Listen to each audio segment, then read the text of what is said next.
Entonces acá la voy a ampliar un poco más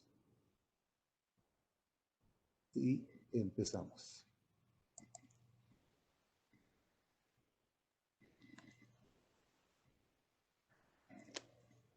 Bien, vamos a empezar entonces este edema de pulmón agudo, cardiogénico y no cardiogénico, segunda parte.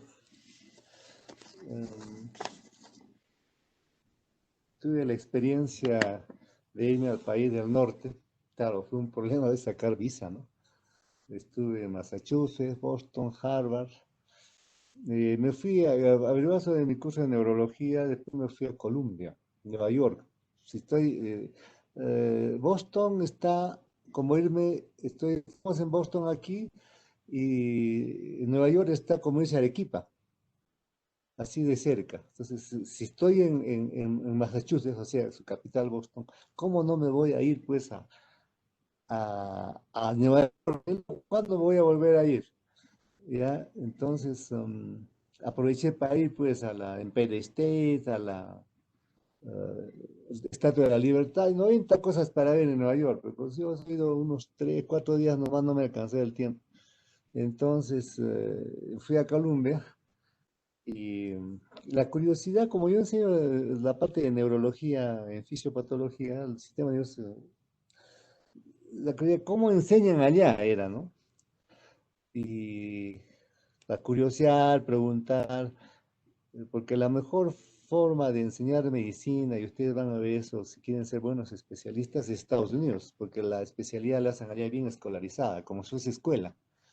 Aquí no, pues aquí en Perú rotan, van a hospitales, un cursito, una clasecita, una cosa, ves cositas y así nomás lo pasa, ¿no? Pero San Marcos sí, donde tuve la suerte de egresar, es escolarizada. A los 3 años o los 5 años, si es que es neurocirugía, 5 años es escolarizada, ¿no? O sea, clases todas las tardes y a veces nos tocaba guardias y nosotros pues teníamos ya clase de 3 a 6, iba a dormir, porque si estamos toda la noche haciendo guardia, a veces 24 horas, si es que se hace 24 horas, uno, claro, le dan permiso para ir a clases, a dormir en la tarde, toda la noche hecho guardia, hasta las 3 a cabecear, pero así exige la universidad y si no aprueban los cursos no sacan su título, ¿no? En Estados Unidos también es igual, escolarizada. Entonces, el que hace una buena residencia va a ser buen especialista. Entonces, los especialistas allá saben hasta la parte molecular, si es posible, de su especialidad. Imagínense qué profundidad. Y tuve la suerte de estar allá, preguntar, averiguar. Y la forma como se estudia es como vamos a ver ahora. Ya, vamos a estudiar fisiopatología un poco, al menos esta clase, de lo que se hace allá, ¿no? Y allá puede hablar rápido el inglés, ¿no? Porque ya uno se olvida si no lo practica, ¿no? Pero es otro mundo el que tienen allá, otra forma de enseñar, otra forma de... Allá nomás en Nueva York hay 200 hospitales más grandes que el más grande que tenemos en Perú, que es el Loaiza. Y la forma de trabajar ya le cuento, ya espero. Una consulta, $500, una apendicectomía, $45,000, mejor no les sigo contando, es así. Yo me fui con mi seguro de salud por si acaso. Pero interesante, o sea, las experiencias que uno puede tener cuando va a países desarrollados para aprender, tener experiencias y poder colocar las experiencias pues en sus alumnos, porque al final el objetivo de una persona y de un profesor es enseñar, ¿no? Es enseñar, dejar algo para que los que vienen en base a eso aprendan o refuercen sus conocimientos. Entonces vamos a ver este, esa modalidad. Veamos, o sea, son casos clínicos. La forma de estudiar son a través de casos clínicos, ¿no? Tienen su forma, ¿no? Empezaremos con un casito que les he preparado. Por ejemplo, todo relacionado con el tema de la clase que hemos hecho la vez pasada, que lo vamos a reforzar con estos casos. Por ejemplo, un varón de 70 años de edad que viene a la sala de urgencias, de emergencias, y presenta, como van a ver, un signo muy importante que hay que saber la fisiopatología de este signo, de la disnea, ¿no? Entonces, tiene 70 años, una hipertensión arterial pues mal controlada, ¿no? Y este paciente eh, tiene un antecedente de haber tenido un problema en el corazón, o sea, nosotros lo englobamos como una arteriopatía coronaria, se refiere a dos infartos de miocardio, casi una semana antes de que venga pues la emergencia. Tuvo un episodio de dolor torácico debajo del esternón con una duración de 30 minutos. Desde entonces el paciente se mostraba disneico, que fue avanzando la disnea en forma progresiva, al punto que él refiere que los síntomas con esfuerzos mínimos, como por ejemplo el caminar ahí en su casa o dentro de su cuarto, ¿no? Ya le producía esa sensación de falta de aire.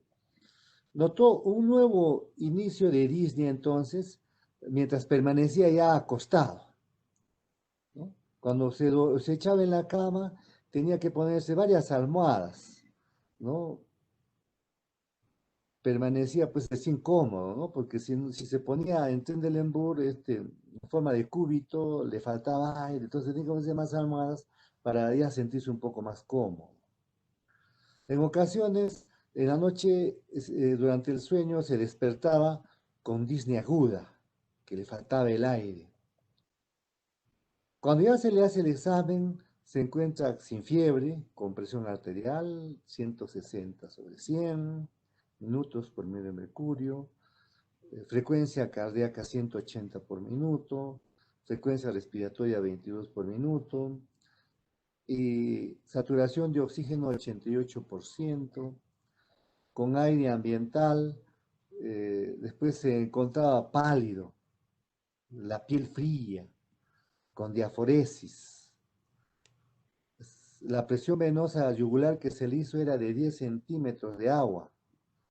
La auscultación que se hacía en el tórax se mostraba pues estertores en la porción media de ambos campos pulmonares. Y cuando se le hizo el examen físico del corazón, se encontró taquicárdico con soplo 2 y soplo 4 audibles. No se auscultaron en el fondo frotes.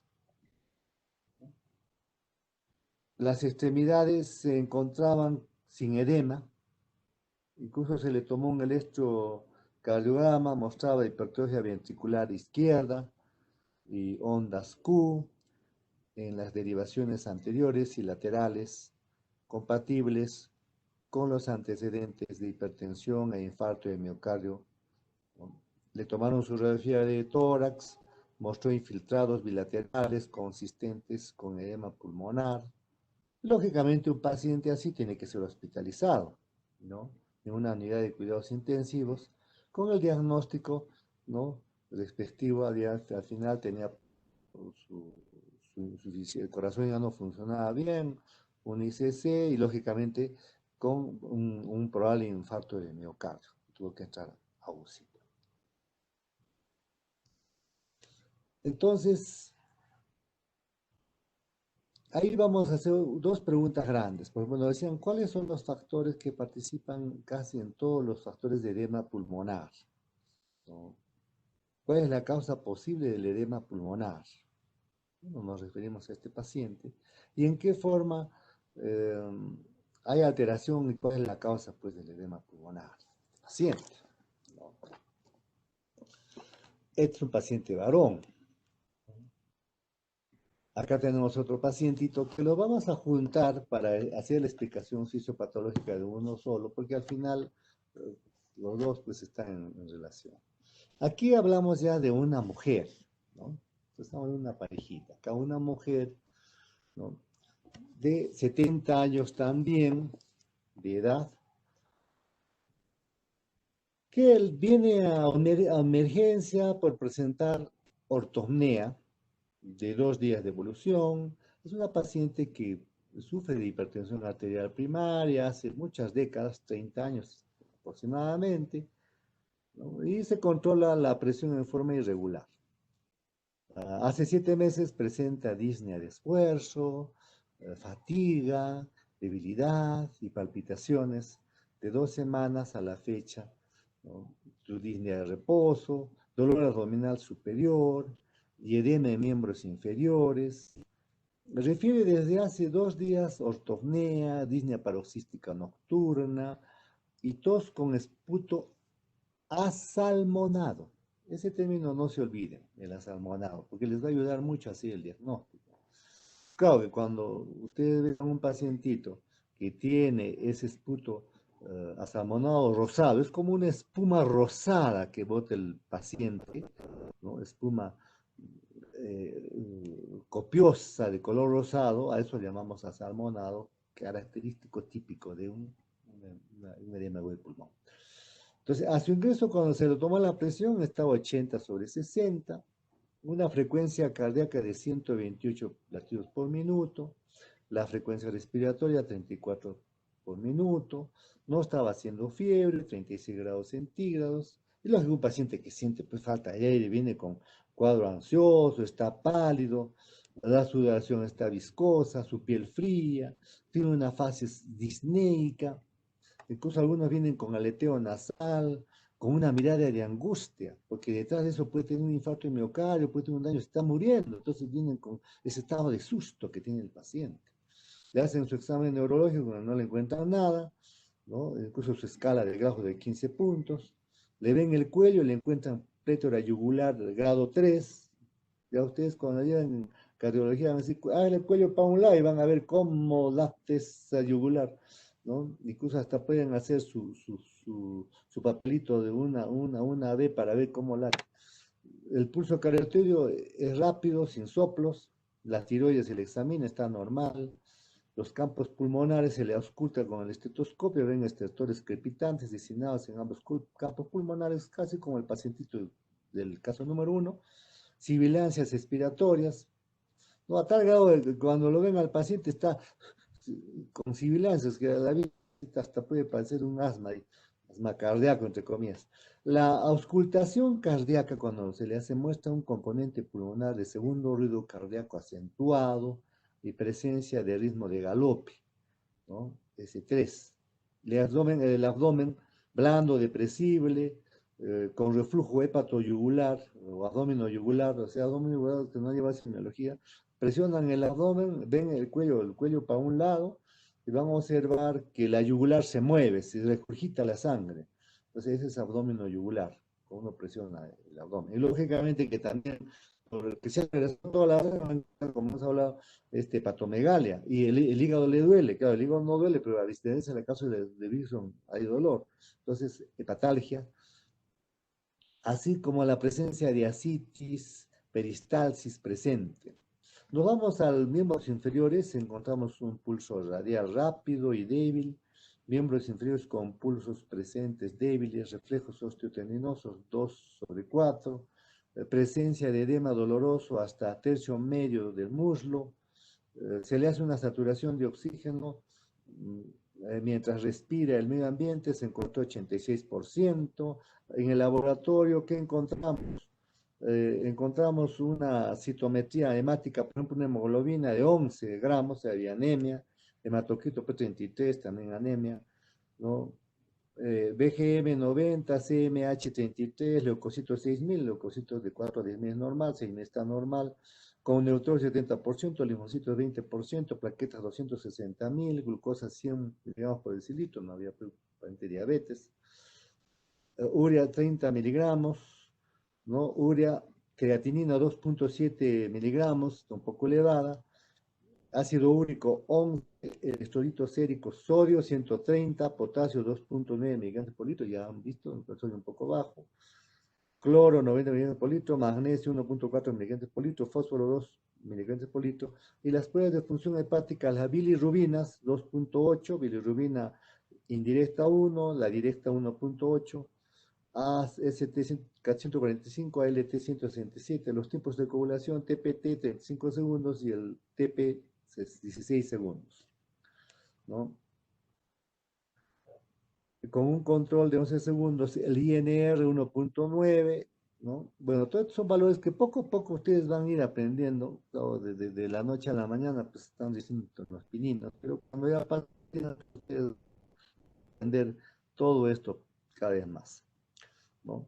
La placa de tórax se le toma su radiografía, lógicamente, ¿no? Posterior anterior, y vamos a observar, hay crecimiento de los espacios peribroncovasculares, hay unas líneas septales vasculares, no sé si hablamos en la clase teórica, prominentes de la B de Kerley, con áreas acinales de opacidad aumentada que se unen con consolidaciones francas. La periferia está relativamente respetada, un hallazgo común en el edema de origen cardiogénico. Entonces, tenemos dos casos aquí, ¿no? Dos casos que vamos a decir, por ejemplo, cómo explicamos fisiopatológicamente estos casos. Porque la idea es explicar con estos pacientitos la fisiopatología, ¿no? Como para reforzar el conocimiento teórico de la clase pasada, nos vamos de frente, pero expliquemos la fisiopatología de estos casos, ¿no? A ver, empezaremos con preguntas, con análisis. Entonces, el caso clínico que estamos viendo, pues son pacientitas las dos de 70 años. El motivo de ingresa, este pacientito, el último que ingresa pues con ortopnea, ¿no? De 2 días de evolución. Mucha ortopnea es un pacientito que está semisentado porque no puede dormir. Si ustedes lo hacen dormir en decúbito, no puede dormir. Le viene la disnea, la angustia, no está cómodo. Tienen que sentarlo o el paciente se pone varias almohadas para estar semisentado y de esa forma ya se siente más cómodo, ¿no? Entonces, la ortopnea, pues, se debe a una disnea de origen cardíaco, que progresa de tal forma que el paciente debe permanecer sentado. ¿Para qué? Para poder respirar. La disnea producida, ¿por qué? Por la congestión de la circulación pulmonar es una de las manifestaciones más importantes de esta insuficiencia cardíaca. En este caso, como vimos la vez pasada, del lado izquierdo, ¿no? La disnea, entonces se define, ¿cómo definimos la disnea? Como la sensación de falta de aire, sed de aire, ¿no? O sea, dificultad para respirar. Aparece siempre que la demanda ventilatoria no puede ser satisfecha por la capacidad de respuesta del individuo, la cual puede estar reducida por múltiples factores, ¿no? Entonces, vamos a ir explicando este análisis con preguntas. Por ejemplo, ¿cuáles son los mecanismos que producen la disnea?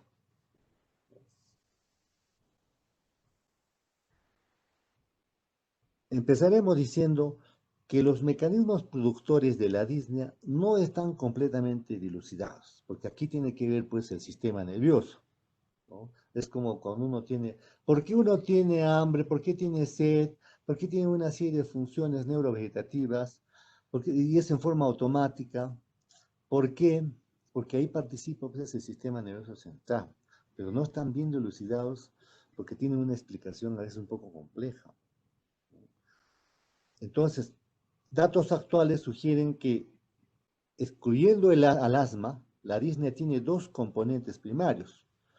Una es la urgencia para respirar con frecuencia referida como sed de aire. Otra es la sensación de un esfuerzo excesivo asociado con la respiración. A pesar de que la sensación de esfuerzo y la urgencia para respirar aumentan paralelamente, puede separarse, a veces lo hacen en trabajos experimentales, ¿no? De tal forma que en sujetos voluntarios normales que están hiperventilando, la adición de dióxido de carbono resulta en un momento de la sensación de urgencia para respirar con una reducción en la conciencia de esfuerzo para respirar. Como todas las sensaciones, la disnea puede resultar de cambios en la actividad neural a nivel de las estructuras corticales del cerebro, responsables de la percepción sensitiva. A diferencia de las sensaciones localizadas tales como el tacto y la temperatura, las cuales surgen a partir de la estimulación de receptores periféricos, la disnea es una sensación visceral vaga, semejante a la sed o al hambre. Sensaciones que son más dependientes pues de una actividad neural que surge del sistema nervioso central. A partir de estudios como la tomografía, comisión de positrones, es una tomografía funcional, esa no tenemos aquí en el Perú, creo que Ricardo Bam es la única que tenía, pero las tomografías que tenemos acá son estáticas, hablamos de las tomografías funcionales, como el PET, ¿no?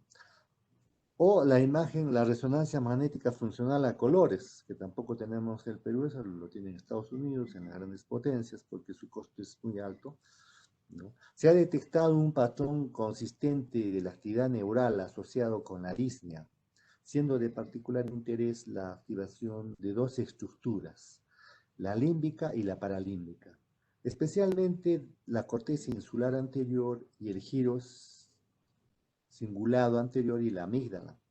La activación de estas zonas ha sido vista en estudios del dolor, también así en estudios de la sed, en estudios del hambre, lo cual es una experiencia fundamentalmente asociada con la conducta. Existe una fuente, o sea, una fuerte evidencia de que la sensación de disnea depende en gran medida del grado en el que las neuropatías relacionadas a la respiración son estimuladas en el tallo cerebral, ¿no? Ahí se encuentra una serie de núcleos muy importantes. La estimulación de la ventilación con ejercicio, la hipoxia, la hipocapnia, la acidosis metabólica, como hemos visto, induce pues a la disnea. Un paciente con ácido metabólico está hiperventilando para que entre más bicarbonato, pues al final para compensar su acidosis. Entonces está relacionado con la disnea. Mientras que un aumento voluntario en la ventilación solo induce una discreta dificultad para respirar, ¿no? Aún en pacientes con limitaciones mecánica ventilatoria, ¿no? Además, la disnea se percibe más cuando el estímulo respiratorio ocurre en ausencia de una posible respuesta ventilatoria, como sucede en los casos de una transección alta de la médula espinal, ¿no? Es lo que pasó pues, con Superman, ¿no? Al saltar de caballo se cayó y se hizo una sección medular a nivel cervical. O también en casos de parálisis experimental de los músculos respiratorios. A favor de una afirmación tenemos que la disnea del ejercicio en pacientes con enfermedad pulmonar puede ser considerada como una manifestación de un aumento en el trabajo respiratorio central, el cual es necesario para adquirir una respuesta a un aparato respiratorio mecánicamente exigido. Este concepto coincide con la observación de que en pacientes con enfermedad pulmonar obstructiva crónica, la hiperinflación progresiva se asocia con un aumento en la disnea, cuando la demanda ventilatoria requiere de una mayor actividad muscular respiratoria, secundario a la presencia de un incremento en el trabajo elástico de los pulmones. La disminución de la disnea después de una cirugía exitosa de la reducción del volumen pulmonar es consistente en una mejoría tanto pulmonar como de la mecánica muscular respiratoria. Estudios recientes, por ejemplo, demuestran que una disminución en la disnea después de una reducción del volumen, lo cual fue asociado con alivio de la hiperinflación de los pulmones y una disminución en el trabajo neural del diafragma. Esta observación que apoya este concepto es que el apoyo ventilatorio no invasivo durante el ejercicio alivia la disnea en pacientes con EPOC, ¿no? Enfermedad pulmonar obstructiva crónica. Al parecer, al reducir pues, el trabajo de la respiración y como consecuencia de la actividad neural aferente en los músculos respiratorios. Entonces, todos estos conceptos mencionados son útiles para comprender la génesis de la disnea, ¿no? Que se extiende a condiciones en donde la enfermedad pulmonar no es el problema primario, En particular, se debe a tomar en cuenta la disnea de la falla cardíaca, en términos de un trabajo respiratorio elevado, secundario a una limitación del flujo respiratorio, o también a un reflejo muscular periférico.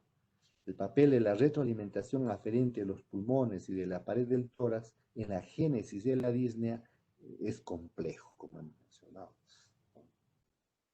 La activación de los receptores de estiramiento y de adaptación rápida, ¿no?, y fibras pulmonares puede estimular la respiración y contribuir a la disnea vía estimulación vagal.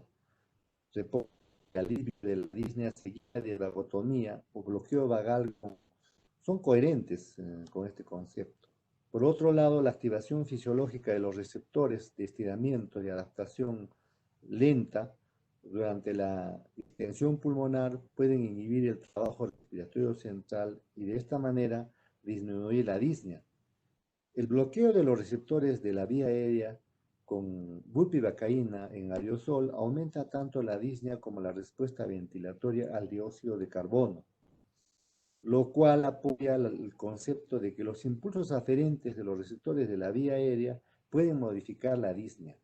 Además, a la furosemida inhalado, en la cual potencializa los modelos que se hacen animales, la actividad de los SARS puede disminuir la dificultad respiratoria originada por la combinación de la hipercapnia y la carga respiratoria. Posteriores, pues, evidencias del alivio de la disnea por intervención vagal vienen de la observación de pacientes cuadriplégicos, en los que la disnea inducida por dióxido de carbono esto disminuye cuando el volumen corriente es aumentado sin cambio en los niveles sanguíneos de gas. Otros estudios no apoyan el papel de la estimulación vagal en el alivio de la disnea. Los anestésicos locales inhalados no fueron asocian con una reducción de la disnea durante el ejercicio en pacientes con enfermedad pulmonar restrictiva.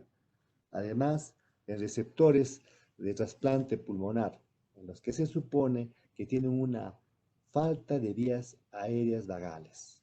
Se ha demostrado que son capaces de percibir disnea durante el ejercicio en mayor grado que los sujetos sanos. En contraste, Flume y asociados, por ejemplo, estos encontraron que la pérdida de las vías aferentes pulmonares desde trasplante pulmonar disminuye el alivio relacionado al volumen de la disnea. La sensación de disnea, semejante al dolor, tiene una dimensión psicológica. El estado emocional individual, la personalidad, una experiencia previa o la función cognitiva con frecuencia influyen en la experiencia y en el reporte de la disnea.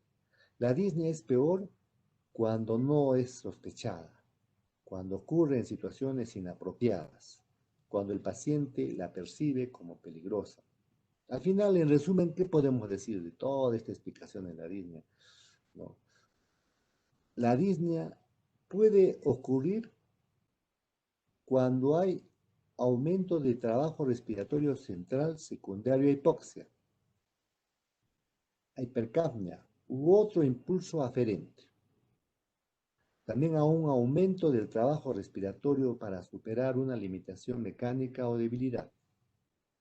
Y a una percepción central alterada, ¿no? Esta es una explicación, pues, que estamos dando a lo que es la disnea en general, ¿no?, desde el punto de vista neuro, hasta psicológico, y relacionado con el sistema cardiovascular, ¿no? Ahora sí, nos vamos a la paciente y veamos. Partamos de otra pregunta que nos dice, en pacientes con disnea cardíaca, como la que se presenta en estos pacientes,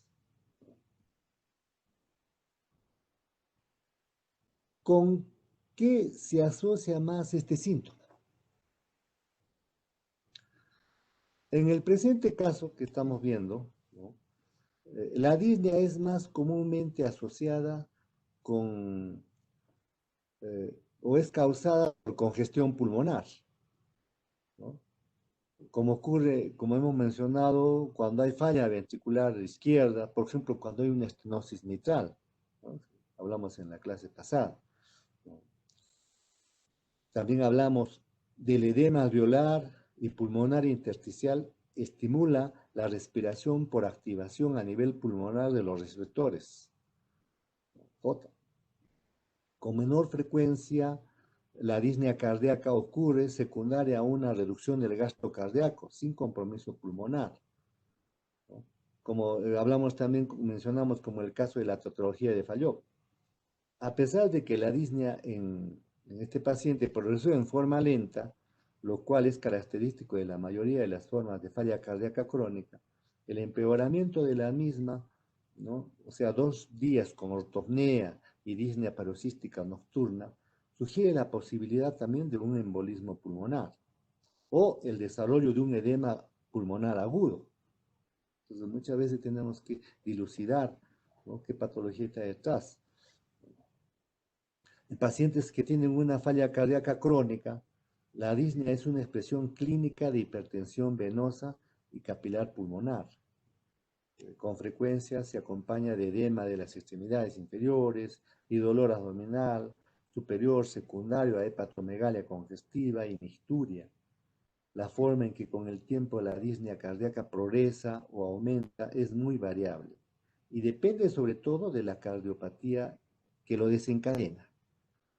En las valvulopatías aórticas, en la cardiopatía hipertensiva, como es nuestro caso, por ejemplo, ¿no?, el periodo de compensación es aún más prolongado, pero cuando aparece la disnea, progresa con gran rapidez y alcanza grados extremos en poco tiempo, ¿no? Si no, es adecuado, el paciente tiene que entrar a UCI. Una pregunta más de la disnea. ¿Cómo se explica la evolución de la disnea de esfuerzo o la disnea paroxística nocturna, ¿no?, en este pacientito que tiene su falla cardíaca aguda? La disnea paroxística nocturna es cuando por edema pulmonar intersticial y algunas veces por edema intraalveolar con mayor frecuencia como consecuencia de la falla ventricular izquierda. Esta condición se inicia 2 a 4 horas después de iniciado el sueño y con frecuencia se acompaña de tos, espasmo, sudoración, situación que puede ser aterradora. La disnea paroxística nocturna con frecuencia disminuye cuando el paciente se sienta a un lado de la cama, habla de ortopnea, ¿no?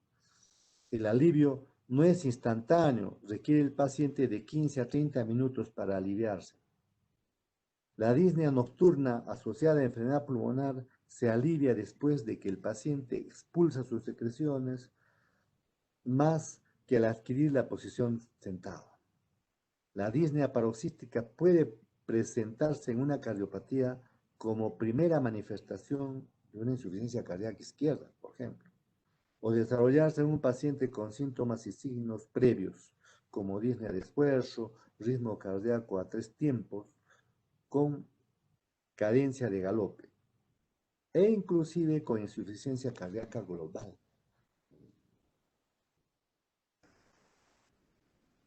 Incluyendo edemas periféricos.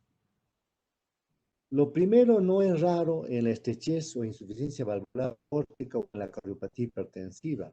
Además, un esfuerzo que ocasiona disnea puede desencadenar también un paroxismo, que se reconoce porque la dificultad respiratoria se atenúa hasta alcanzar gran intensidad.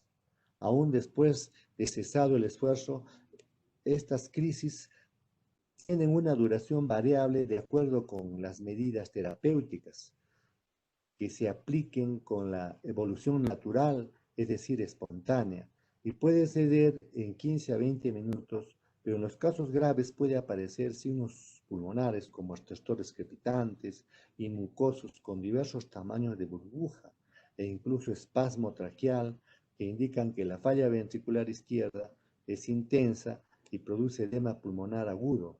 En tales casos se agrega a la disnea una tos iterativa que primero es seca, pero luego se hace más productiva con la emisión de un líquido rosado, que hemos hablado, asalmonado, que termina de inundar los grandes bronquios y la tráquea, para luego salir espontáneamente por la boca, ¿no? El paciente tuese va a eliminar un esputo, a veces en cantidad y color rosado. A eso llamamos asalmonado. Entonces hasta ahí hemos analizado la disnea, ¿no? Y nos vamos a otras preguntas, como por ejemplo, ¿qué consideración es importante acerca por ejemplo, de la ansiedad? O sea, pues, fisiopatológicamente, ¿no? La ansiedad, palidez, detegumentos, sudoración viscosa, fría, facies disneicas, incluso paciente aleteo nasal, mirada de angustia de este paciente. ¿Cómo explicamos eso? Entonces, el edema pulmonar agudo suele coincidir en sus inicios con gran ansiedad, con palidez o lividez, hasta que empieza a predominar la cianosis, ¿no? Se produce sudoración viscosa y fría, facies disneica, aleteo nasal, una mirada expresiva de angustia del paciente, hipertensión arterial y taquicardia regular o irregular. Es importante agregar que no pocos episodios de disnea paroxística, en especial los desencadenados por la noche, sin llegar a la etapa de edema agudo del pulmón, pueden estar acompañados por obstrucción respiratoria debido a edema de la mucosa y a espasmo de la musculatura lisa de los bronquios, menores por hipoxemia. En este caso aparecen roncos y sibilancias, ¿no? Que nos hacen pensar que puede ser un asma cardíaca. El asma, su característica pues, son las sibilancias, ¿no? Que recuerdan a un típico pues, absceso, ¿no?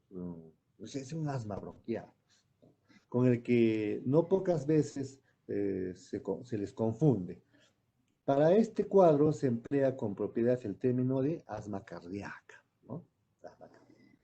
Aunque conviene puntualizar que algunos aplican este nombre para todo absceso disneico, o sea, con broncoespasmo o sin él.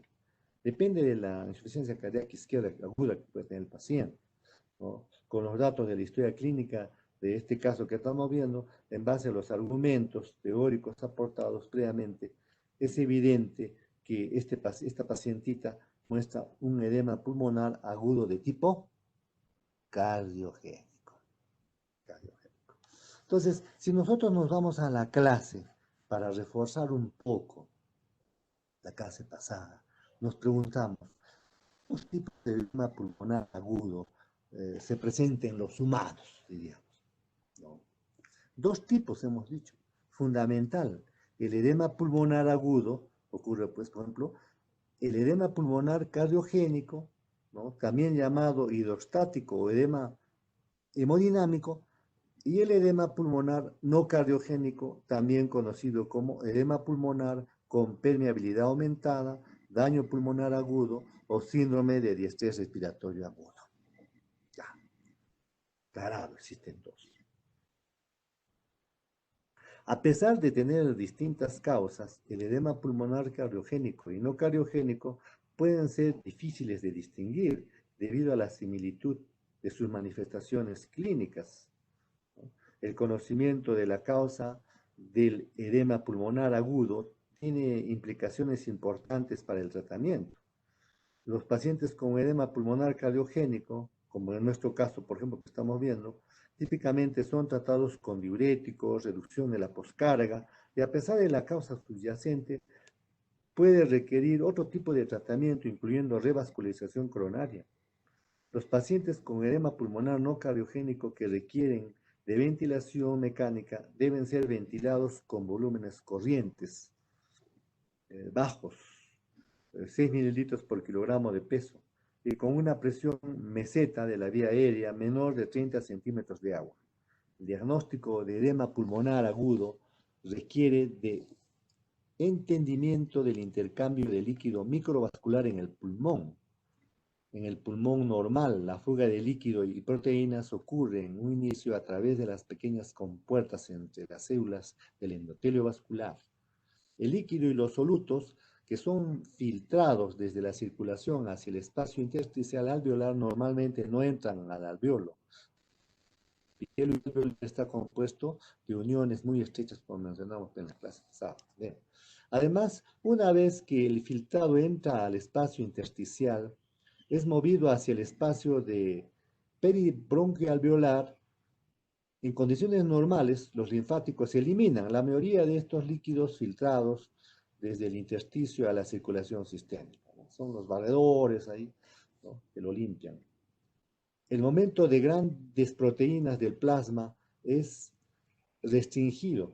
La fuerza hidrostática para la filtración de líquido a través de la microcirculación del pulmón es aproximadamente igual a la presión hidrostática en los capilares pulmonares, la cual es parcialmente contrarrestada por un paciente de presión osmótica proteica. Un rápido aumento de la presión hidrostática en los capilares pulmonares lleva a un incremento en la filtración transvascular de líquido, que es el sello del edema por sobrecarga de volumen o cardiogénico. El aumento de la presión hidrostática en los capilares pulmonares por lo general se debe a una presión venosa pulmonar elevada a partir de un aumento tanto en la presión hidrostática final del ventrículo izquierdo como en la presión auricular izquierda. Elevaciones leves de la presión auricular izquierda, 18 a 25 millones de mercurio, causan edema en los espacios intersticiales perimicrovascular y peribroncoalveolar. Cuando la presión de la aurícula izquierda se eleva por arriba de 25 millones de mercurio, el líquido del edema se fuga a través del epitelio pulmonar, inundando el alveolo con un líquido pobre en proteínas y llevado a la hipoxemia arterial, como la observada pues en nuestro caso, ¿no?, en el cual se reporta una saturación de oxígeno del 86% respirando al medio ambiente. Por el contrario, el edema pulmonar no cardiogénico es causado por un aumento en la permeabilidad vascular de los pulmones, lo cual resulta en un aumento del flujo de líquido y proteínas hacia el intersticio pulmonar y espacio aéreo. El edema pulmonar no cardiogénico tiene un alto contenido de proteínas, debido a que la membrana vascular es más permeable al movimiento hacia afuera de las proteínas del plasma.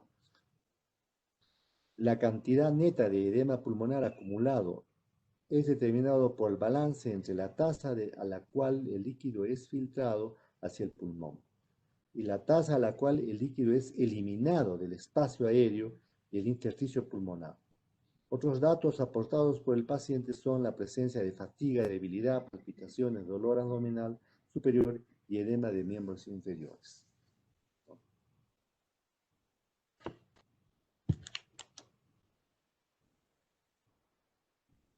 ¿Y cómo se explica la presencia de fatiga, debilidad y dolor en el cuadrante superior derecho? ¿Cómo se explica la presencia de esa fatiga que tiene el paciente, esa debilidad? La fatiga y la debilidad, las cuales con frecuencia se acompañan de una sensación de pesadez en las extremidades, se relaciona a una pobre perfusión del músculo esquelético en pacientes con un gasto cardíaco reducido. Puede asociarse con vasodilatación mediada por alteraciones en el flujo y por un metabolismo alterado en el músculo esquelético, activación de citocinas inflamatorias y pobre nutrición. Sin embargo, la fatiga y la debilidad no son síntomas específicos y pueden ser causados por una variedad de enfermedades no cardiopulmonares. La percepción de la actividad del corazón, a la que suele denominarse palpitaciones, es un hecho relativamente frecuente que se presenta hasta en un 16%. Este síntoma puede reconocerse de diferentes maneras y por lo general se describe como un cambio en la frecuencia y el ritmo o la fuerza de contracción cardíaca. El síntoma es poco sensible y específico. Bien sugiere la presencia de un trastorno subyacente del ritmo en la práctica cotidiana, Esto no es muy habitual. Y si hacemos otra pregunta que nos dice, ¿qué interpretación tiene la presencia de dolor en el cuadrante superior derecho? Ahí está pues, el hígado. El hígado no duele, ¿no? Es la cápsula de Gibson, pero ¿por qué se distiende, pues? ¿No? Entonces nos vamos nuevamente a la congestión pasiva del hígado, ¿no? Puede llevar a dolor en el cuadrante superior derecho y a ictericia leve, cuando se presenta una elevación aguda y severa de la presión venosa central, especialmente cuando está asociada con hipotensión sistémica. Suele establecerse una severa hepatopatía isquémica y congestiva. La recuperación es rápida y completa si se corrigen las anormalidades hemodinámicas.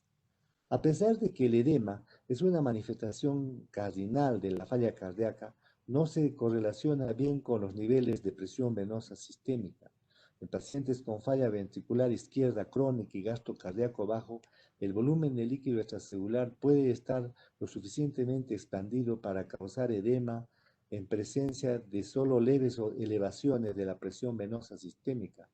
Una ganancia sustancial de volumen de líquido extracelular de un mínimo de 4 litros en adultos debe presentarse antes de que el edema periférico se manifieste.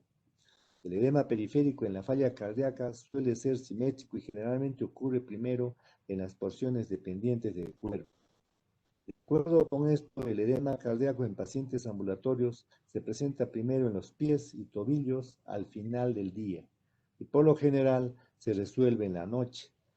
En pacientes encamados es más frecuente encontrarlo en la región sacra. Conforme avanza la falla cardíaca, el edema puede llegar a ser masivo y generalizado, tipo anasarca, asociado a un aumento de peso. El edema de larga evolución resulta en pigmentación enrojecida e induración de la piel de las extremidades inferiores, usualmente el dorso del pie y el área pretibial.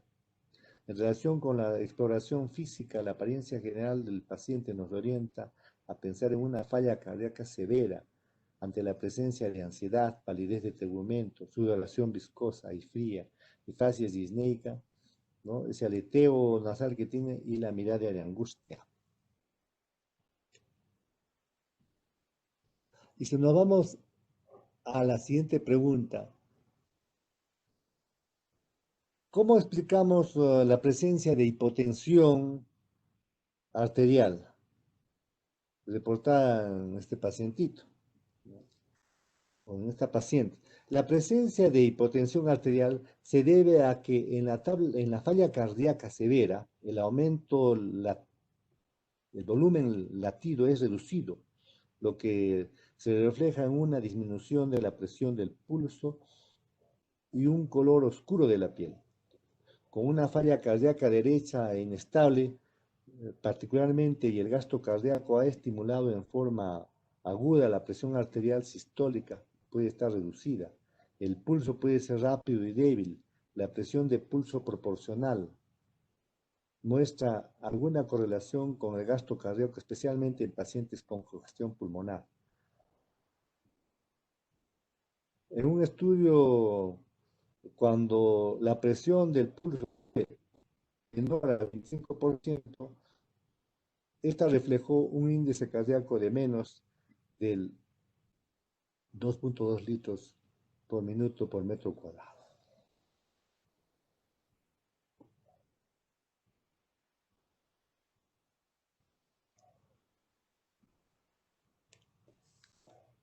¿Y qué valor tiene el examen de la vena yugular?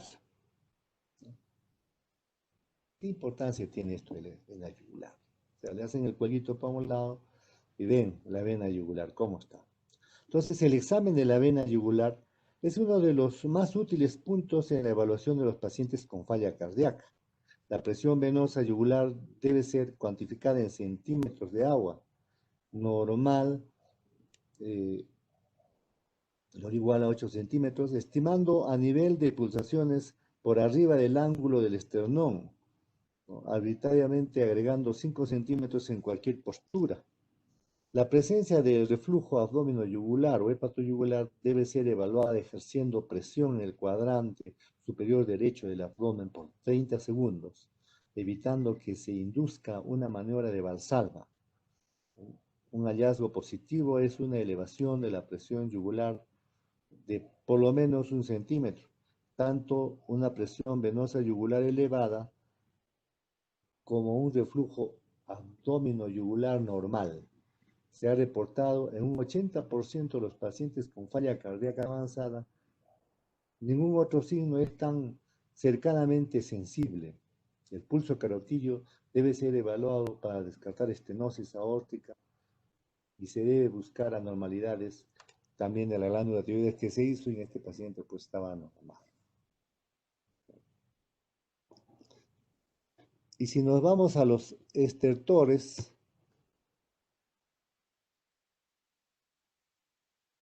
y a la anemia, ¿cómo explicamos o qué interpretación damos a la presencia de estertores en este pacientito que tiene su falla cardíaca en forma aguda? En relación con el examen pulmonar, los estertores representan la presencia de líquido alveolar y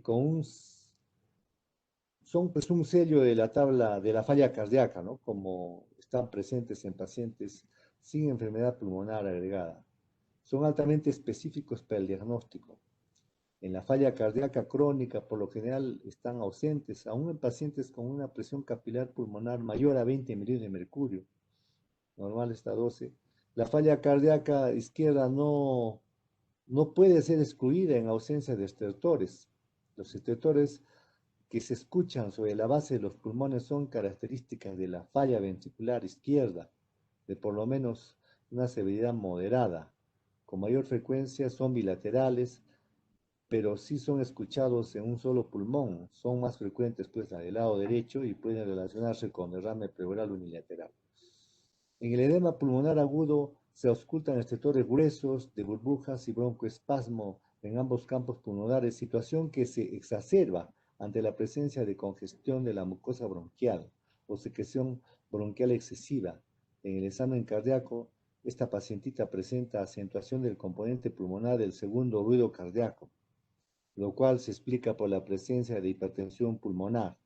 Un tercer ruido apical es un fuerte indicador de una significativa disfunción ventricular izquierda. Sin embargo, está presente en pocos pacientes con fracciones de eyección bajas y presiones de llenado ventricular izquierdo elevadas, ¿no? Los pacientes con edema pulmonar cardiogénico con frecuencia pues muestran un examen cardíaco anormal.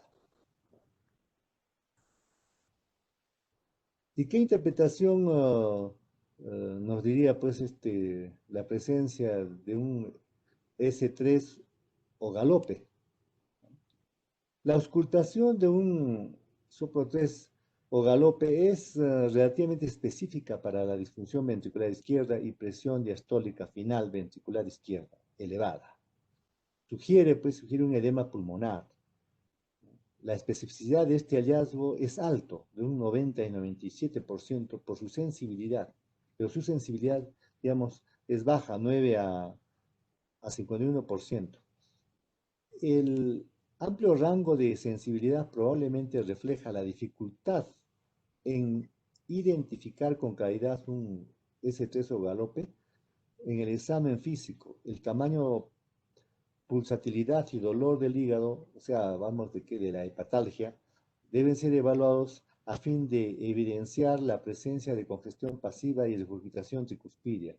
El hígado con frecuencia crece, o sea, hay una hepatomelia congestiva antes del desarrollo de un edema generalizado y puede permanecer así aún después de que otros síntomas de falla cardíaca derecha hayan desaparecido.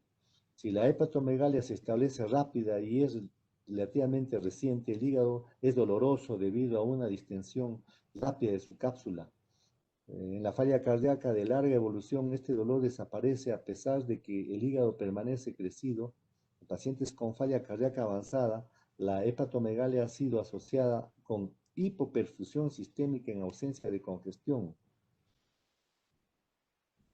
La Esplenomegalia puede también presentarse en caso de falla cardíaca crónica severa en presencia de hepatomegalia congestiva severa en pacientes con enfermedad valvular tricuspidia o pericarditis congestiva.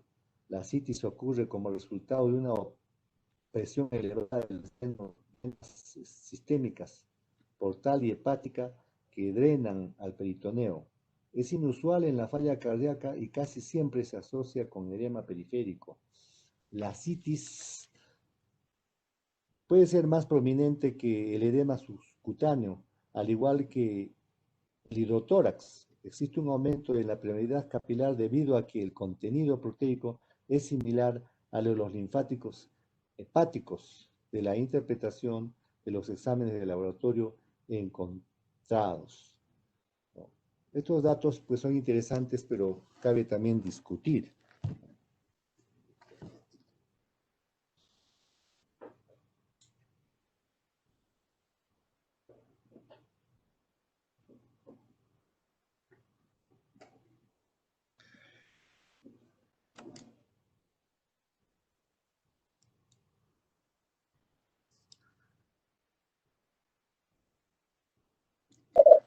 Y si nos vamos a la pregunta que tiene que ver con la anemia, ¿no? ¿A qué se debe la anemia? Un paciente que cursa con anemia normocítica normocrónica, ¿a qué se debe? La anemia es común en la falla cardíaca y puede deberse a un aumento en el volumen del plasma, o sea, esto nos referimos a una hemodilución o una disminución de la masa de células rojas, o sea, se llama anemia verdadera, ¿no? Entre los factores que contribuyen se incluye la mala restricción con deficiencia de hierro, supresión de la médula ósea por activación de citocinas o inhibidores de la ECA o insuficiencia renal crónica. En un estudio, por ejemplo, que se hizo de cohortes de 12.000 pacientes con falla cardíaca, 17% tuvieron anemia, de los cuales 58% presentaron anemia por enfermedad crónica. La anemia puede contribuir a la remodelación ventricular y a la progresión de la enfermedad de la falla cardíaca por estimulación de la activación neurohumoral y de las citocinas y promoviendo la hipertrofia ventricular izquierda. Cuando una anemia moderada o severa está presente, puede exacerbar una enfermedad cardíaca isquémica subyacente por hipoxia periférica y cardíaca. Rara vez la anemia severa puede causar falla cardíaca de gasto cardíaco alto. La eritropoyetina puede mejorar los síntomas, la tolerancia al ejercicio y la función cardíaca en pacientes anémicos con falla cardíaca crónica, a pesar de que el efecto de la eritropoyetina sobre la morbilidad y mortalidad no ha sido bien determinado todavía. No obstante, de que la fórmula blanca se encuentra normal, es importante recordar que la presencia de leucocitosis puede observarse en casos de infarto agudo de miocardio. En este caso hemos visto que el leucocito 6000 no está patológico, pero infarto agudo de miocardio puede haber algunos casos. En pacientes que se presentan con falla cardíaca aguda o inestabilidad hemodinámica, ¿no? La leucocitosis puede sugerir, por ejemplo, que está asociado a una enfermedad frecuente y la endocarditis bacteriana o un embolismo pulmonar. La velocidad de sedimentación puede observarse baja o normal, y en la falla cardíaca avanzada debido a una alteración en la síntesis y disminución de la concentración de fibrinógeno. Sin embargo, es más frecuente que la sedimentación globular esté elevada debido a la activación de citocinas. La presencia de una marcada elevación de la velocidad de sedimentación globular cuando está presente con fiebre o leucocitosis debe alertar al médico para investigar la posible diagnóstico de que hay una endocarditis infecciosa metida ahí. Takayasu, una arteritis de células gigantes. En relación con los electrolitos séricos, el paciente presenta hiponatremia, ¿no? Un sodio que hemos visto de 130 microgramos por litro. En la falla cardíaca severa, la restricción prolongada de sodio, junto con la terapia intensiva con diuréticos y la capacidad para excretar agua libre, puede llevar a una hiponatremia dilucional.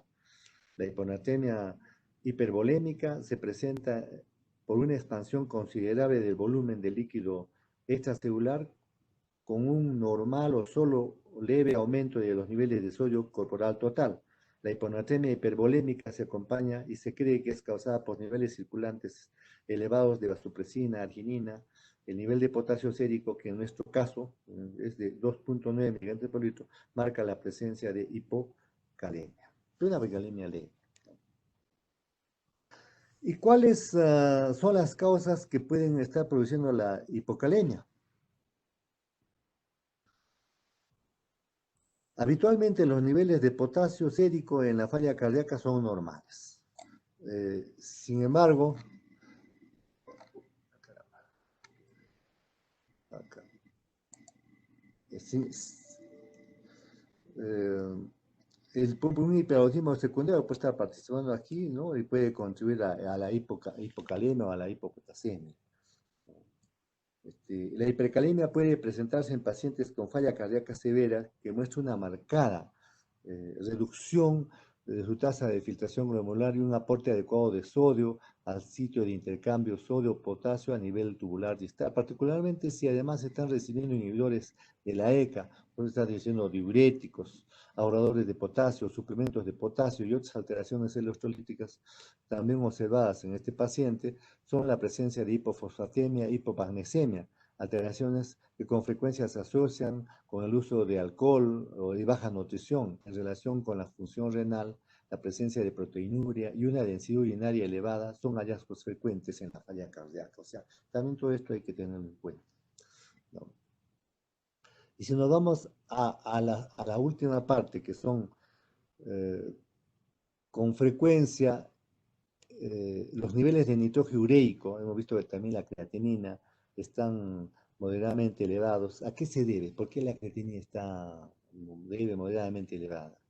Entonces, la elevación de azoados secundaria a una reducción del flujo renal y a la tasa de filtración glomerular, otros factores contribuyen o que participan, influyen en un balance alterado en hormonas vasodilatadoras y vasoconstrictoras, así como la presencia de comorbilidades como una diabetes mellitus, una hipertensión arterial sistémica, en pacientes con falla cardíaca avanzada, el síndrome cardiorrenal puede ser exacerbado por varias drogas usadas con frecuencia, como inhibidores, la ECA, antagonistas del receptor de angiotensina, los diuréticos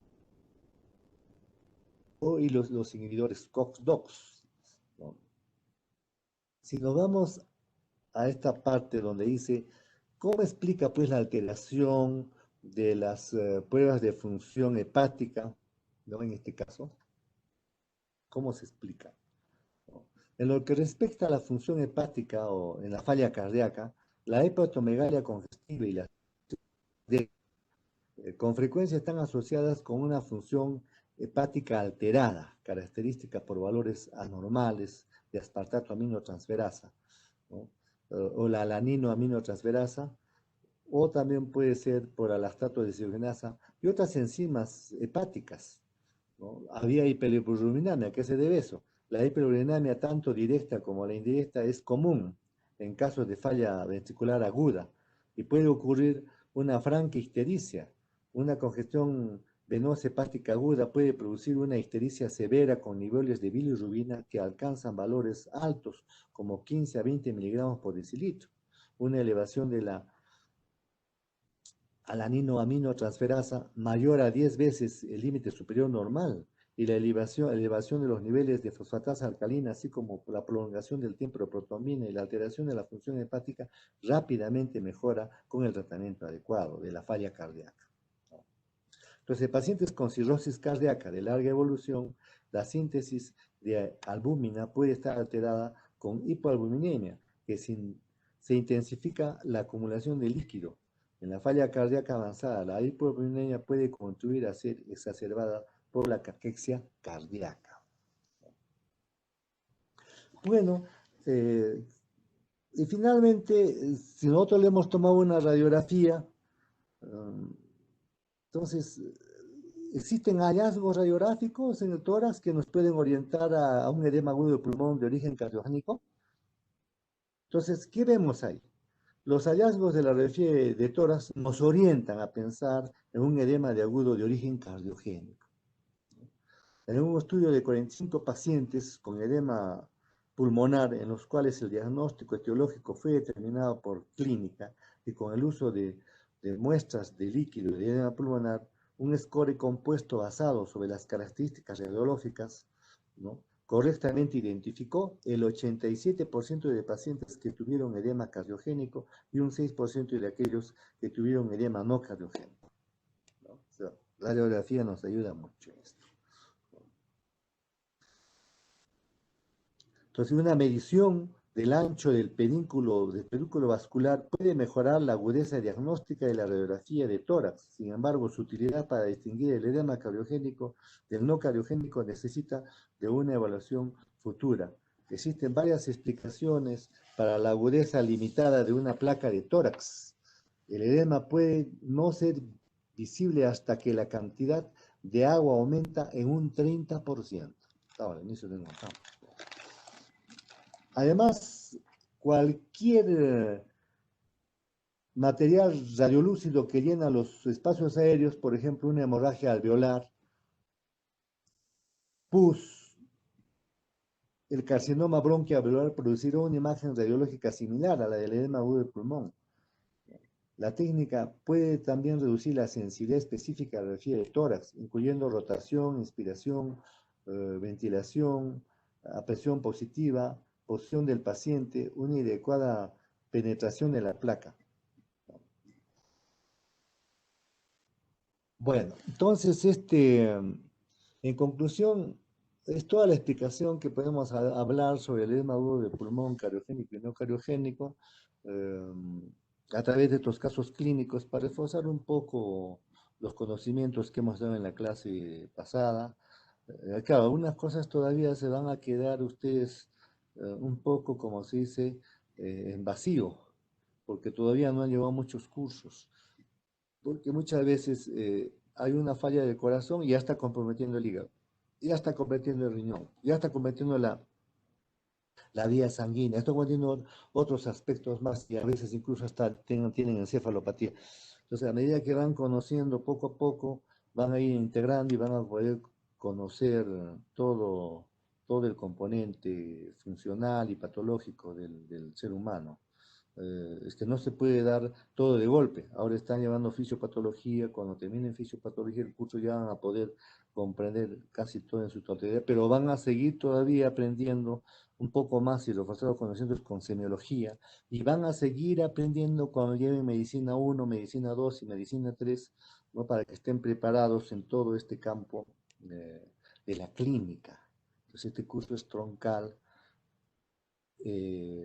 Claro, ustedes pueden ir avanzando y leyendo otros libros que van a llevar en clínicas para reforzar sus conocimientos.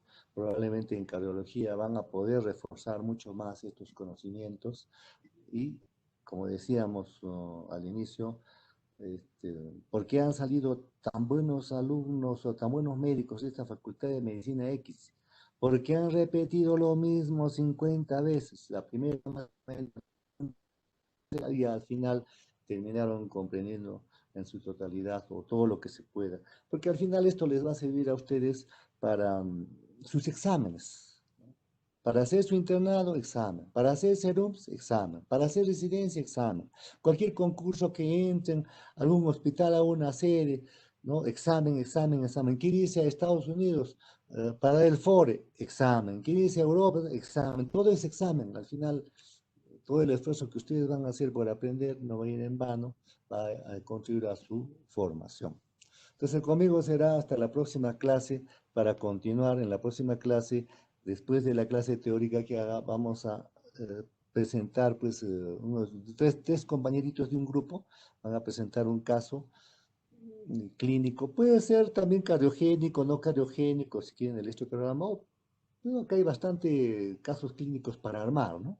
Cariogénicos, no cariogénicos, pueden hacerlo parecido al que yo he hecho, ¿no? Con las explicaciones que pueden encontrar. Ya no va a haber limitación de tiempo un poco, ¿no? Porque en las presentaciones que tenían anteriores estaban limitados por el tiempo. Ahora pueden esperarse un poco más para que refuercen sus conocimientos. Dice que el que explica, se explaya, se aprende mucho más. Entonces, estamos viendo la próxima clase. Gracias. Buenas tardes. Doctor, perdón, no me dice llamar lista, doctor, no sé si me podría tomar en cuenta.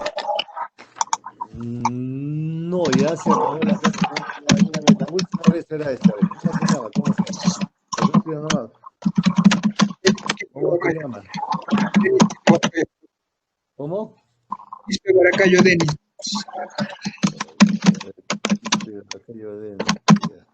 Ya, ¿algún otro? Sí, doctor. Yupa. ¿Cómo? Béjar Velázquez, doctor. ¿Cómo? A ver, no se le escucha. Béjar Tiznado Velázquez. Ramos, doctor. Mm, mes. Mesa, no hay ni un mes acá. A ver, repita nuevamente. Béjar Velázquez, doctor. Estoy en los primeros de la lista. Béjar, no Mesa, Béjar Velázquez. Ya, Tiznado Ramos, doctor. No me tocó. ¿cómo? Tiznado Ramos, doctor. Tiznado, sí, no, abajo está tiznado, ya, listo.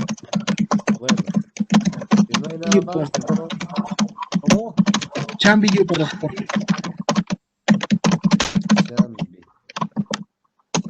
Yupa, ya, Gracias, doctor. listo, buenas tardes entonces.